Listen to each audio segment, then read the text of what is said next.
Hello, everyone, and welcome. This is Susan Lopresti, and you are listening to the Susan Lopresti Wellness Mind, Body, Soul podcast. Thank you so much for being here with me today. For those of you who are new here, I just want to give you a brief introduction to who I am and what I do. So I am a health coach and also a Reiki and meditation practitioner. And I work with midlife women who are noticing changes in how they look and how they feel due to aging. And I help them and show them ways to reclaim their health and their vitality that they had when they were younger. And to have them come to the realization as well that midlife could actually be the best times of your life. And what I notice with a lot of midlife women is that they're looking at this time of their life from a very negative standpoint. And if you go with that approach, that's what you're going to be attracting. So I show women how this can be the best times in their life. My intention is to help women to look and feel their very best selves through alternative healing modalities with a focus on functional medicine, movement, meditation, energy healing, and of course, healing foods, healthy relationships, and also being in alignment with your true passion and your true dreams. So that's also a very big thing. And so many others, your spirituality, the type of foods that you're eating, if it's home cooking or if you eat out a lot. There's so many different areas of health that we'll focus on. Now, with that in mind, I do want you to understand that I am not a doctor. And by all means, if you're not feeling well, my best advice for you is to call your doctor and get to your doctor immediately. My focus is to help women to make better choices with food, to increase their exercise routines, increase self-care, work on their relationship with themselves first, emotionally, and work on themselves physically, and also then to work on other relationships, special relationships in your life, and also to have some sort of a spirituality practice. And I believe that knowledge is power, and I give women the tools that are needed to prevent rapid aging and decline. And I will show you how to slow down the aging process and to make this time of life your best years ever. If you've been enjoying my podcast, please let me know. Please leave me a comment. Also, share it out with any friends and family who you think may benefit from listening to my podcast. And please be sure to subscribe so that every time a new episode comes out, you'll be the first to know about that. Let's get on with the episode now. I want to talk about Kundalini Yoga, and most importantly, breath of fire. That's what's the main focus of today's podcast episode. So I was first introduced to Kundalini Yoga in the very early 90s, and I was practicing it. I had some DVDs, so I'm definitely aging myself right then and there. I had some DVDs that I used to do Kundalini Yoga with. And it was a wonderful practice, but like everything else, you sort of get bored of something or you just get into something else. And I was actually a very avid runner back then as well. So that was my real passion, was running. So I would do Kundalini Yoga when the weather was not ideal, but honestly, I ran in the snow. So I pretty much ran all the time. I guess that's why this practice of yoga sort of fell to the wayside, because I had my big passion, which was running. But anyway, very recently, I started thinking about Kundalini Yoga again. And was I came across Gloria Latham. She's a wonderful practitioner of Kundalini Yoga. And I follow a lot of her YouTube videos and I practice from there since I started up again about a month ago. And years ago, I used to do the breath of fire when I was practicing Kundalini Yoga. But quite honestly, like I said, I was doing this in the early 90s. So we're talking about, it's almost 30 years ago now that I'm just starting to get back into Kundalini Yoga.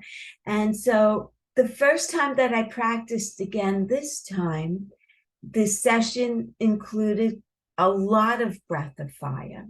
And I was doing it, and I wasn't going as long as the instructor was instructing the class to go. I was totally going at my own pace, but I pushed myself, but I didn't want to get to the point where I felt like I was going to pass out or anything.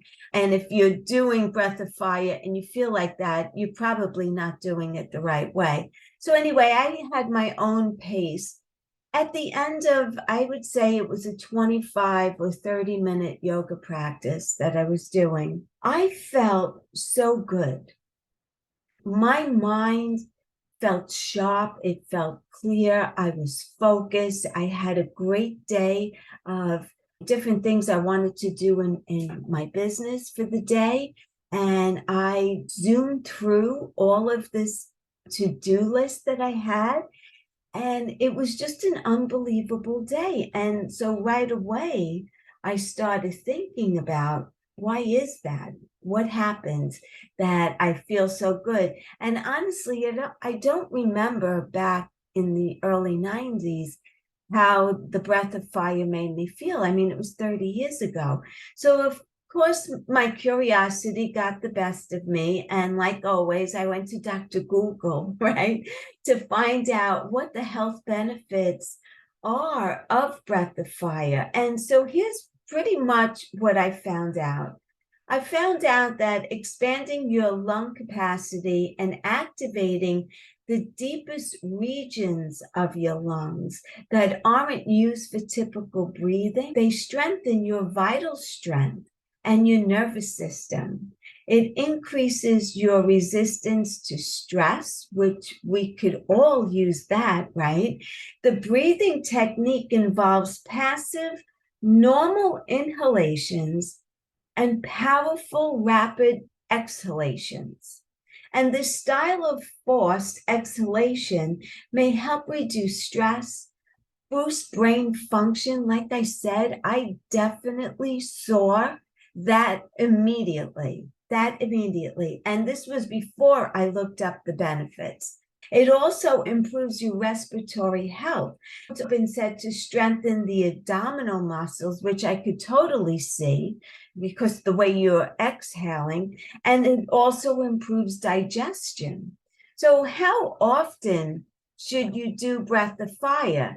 If you practice the breath of fire for 5 to 15 minutes every day, it is the best way to keep the blood purified. I find that extremely interesting as well. The recommendation is to start with 3 minutes and work calmly up to 5. And then from there, try 10 and then go to 15 minutes. 31 minutes of breath of fire every day will regulate your pituitary glands. You can see there's a lot of value to this practice. This exercise helps relieve stress. It improves your concentration and increases mindfulness as well. Does breath of fire increase energy? I believe that it does from the first time that I did it. The breath of fire stimulates our solar plexus, which will release an abundance of natural energy throughout the body. Practice this pranayama or breathing practice when you need a boost of energy during a busy day. If it's your first time practicing breath of fire, aim for each breath cycle from inhale to exhale to last about 1 second in length. really don't try to go the full length right away. Don't do that. It's also like a muscle. Your lung needs to be able to build up the capacity. And don't do it all at once because it won't feel right and you won't continue doing it. Follow what I'm telling you how to do it, and you'll enjoy it and you'll continue to do it. And this will give you the most benefits, right? So, aim for each breath cycle from inhale to exhale to last about 1 second in length. It should be similar to the panting of a dog, right? The way a dog breathes. And as you breathe, channel air through your stomach rather than your chest. How to do it. To get started, this exercise purifies the lungs and the nasal passages. It is a powerful, one-of-a-kind breathing exercise that will help the entire body. While exhaling, the process is very strong, and while inhaling, the process is very calming. It is a very energizing technique, and when done correctly, it will reboot all of your muscles. It is also a cleansing technique that places emphasis on cleaning the air passages and the blockages in your chest. It clears the body from constant intake of toxins, thus it's detoxifying it. This technique helps to replace any toxic air with fresh air. The breathing mainly takes place from the abdominal area as opposed to the chest area, and this specifically is what helps to remove the toxic air. The practice also improves your bowel movements, which rids the body of many of the diseases that we are prone to. It's excellent for respiratory problems. So it is also one of the best exercises for asthma patients and for people suffering from respiratory problems. This stimulating breath can do wonders for every single tissue in your body. The breathing technique will invigorate your spine. It also increases blood circulation, so it's useful for maintaining proper blood pressure, and the abdominal organs also become strengthened from the pressure applied to these organs while breathing and exhaling. It increases the blood circulation due to the fresh supply of blood, and it's also useful for removing impurities from the blood. It tones your abdominal area. So the abdominal area is toned with the help of this breathing technique. It helps clear the entire nervous system, which proves to be very useful in making your body. It helps with decision making, believe it or not. A sense of calmness is also achieved due to the lightness of the skull. It helps one to think better and to make decisions quickly while also keeping the mind alert. This is a wonderful breathing technique to help the mind and the soul, as it helps to awaken the spiritual power, which heals many problems facing many of us today. It should also be noted that this type of breathing, or pranayama as it's called, is not recommended for those who suffer from cardiac problems, hernia or spinal disorders, anyone suffering from severe respiratory infections, colds, or nasal obstructions should not perform this breathing and cleansing technique. Most physicians usually ask people suffering from high blood pressure and diabetes to refrain from performing this breathing technique. Those with abdominal ulcers should also avoid performing this technique. And if you're pregnant, you should not practice this breathing technique. Since there are some risks, it is best to perform it only after consulting with a qualified yoga instructor who has practiced this technique and is very familiar with it. One of my favorite Kundalini yoga instructors that I like and I follow is Gloria Latham. You can find her on social media. She has plenty of free videos up on her YouTube channel to familiarize yourself with Kundalini Yoga and also the breath of fire. Follow her. She's one of many, but she's the one that I know and I really like. So I'm recommending her. Thank you so much for listening.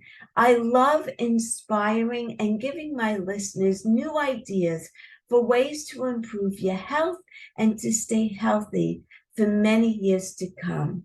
Please be sure to subscribe to my podcast and share it out with your friends and your family and anyone who you think would enjoy listening to this podcast. And I want to thank you again from the bottom of my heart. Go to my website, www.susanlopresti.com.